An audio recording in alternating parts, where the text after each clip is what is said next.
আজকে সাধারণ কোন মানুষের দোষ দিয়ে লাভ হয় না, এক শ্রেণীর আলেমের কারণে আমরা এখন ক্ষতিগ্রস্ত, ঠিক কিনা?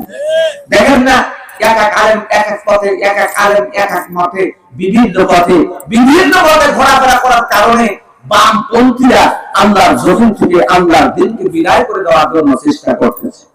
আমাদের মতন আলেম, আমাদের মতন হাফেজ মাথায় টুপি দিয়া, জুব্বা গায়ে দিয়া, মাথায় পাগড়ি দিয়া বাবার বাজারে ঢোল বাজায় আর গান গায়। আমার মরণকালে ঢোলবাসী বাজালো অধিকার ভালো, আমার মরণকালে ঢোলবাসী বাজালো বলে বাকালাম ভাই কোনো কিছু দরকার নাই, আমার গাঁওতে পাখে গুরু গীতি গাইলো অধিকার ভালো, আমার মরণকালে ঢোলবাসী বাজালো। চিৎকার দিয়ে বলো নাউজুবিল্লাহ। আবার দেখেন না, এক শ্রেণীর আলেম বলে বাতির মতো বাতি হলে ঝড় বাতাসে নেবে না, আমার বাবার কাছে মুরিদ হলে নামাজ রোজা লাগে না। কত বড় বেয়াদব যে বাবার কাছে মুরিদ হলে নামাজ রোজা লাগে না।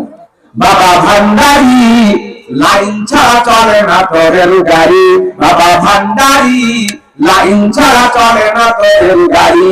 চিৎকার করো নাউজুবিল্লাহ। আমার ভাইরা, আমার বন্ধুরা, আসলে এই সমস্ত ভণ্ড আলেমদের কারণে আমরা